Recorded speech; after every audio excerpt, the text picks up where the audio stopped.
Smith, and this is my co-presenter, Irene.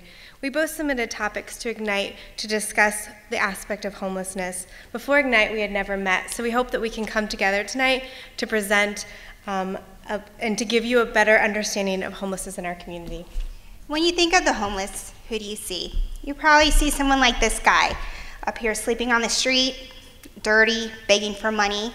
Well, this only constitutes 22% of the homeless. This is the chronic homeless. The other 78% are people like the ones you see on the screen. Everyday people. You probably pass them on the street, in the mall, in the parks, and had no idea that they were homeless. This is Alex and his family. His father was laid off from his job and came to Arizona looking for work. They stayed in a friend's house. However, that house foreclosed, and they stayed in there until the bank came to put the locks on the door. That was the same day they came to Cass. Over 4,000 families with children are residing in an emergency shelter or transitional housing program in Arizona.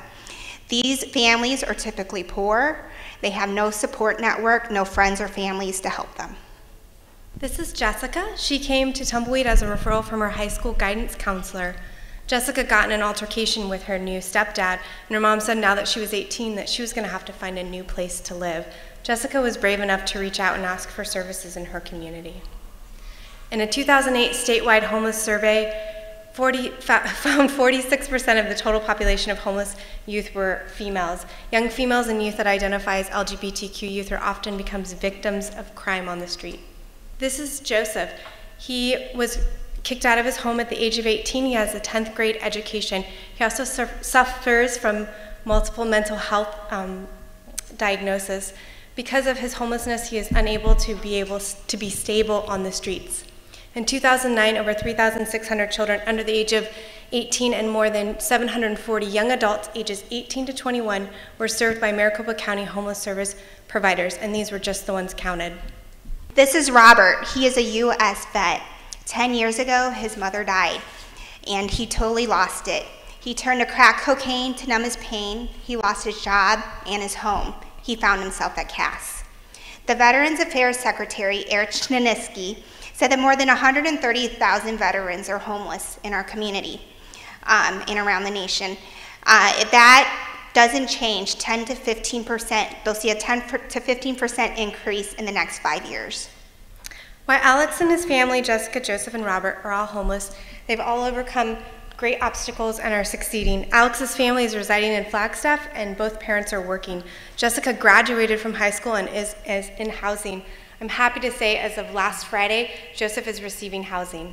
And Robert progressed through his case plan. He found housing at Steel Commons and later became an employee of Cass, where he worked in veteran services. He went on to help hundreds of veterans end their homelessness. These are prime examples of why supportive services are important.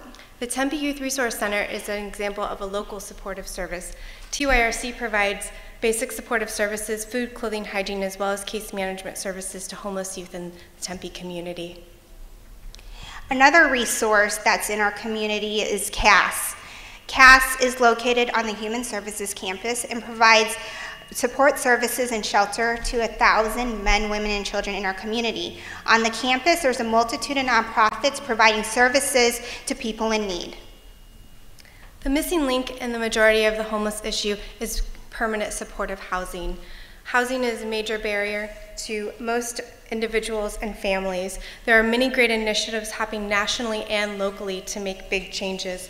One of the national initiatives is the 10,000 Homes campaign, started by Common Grounds in New York.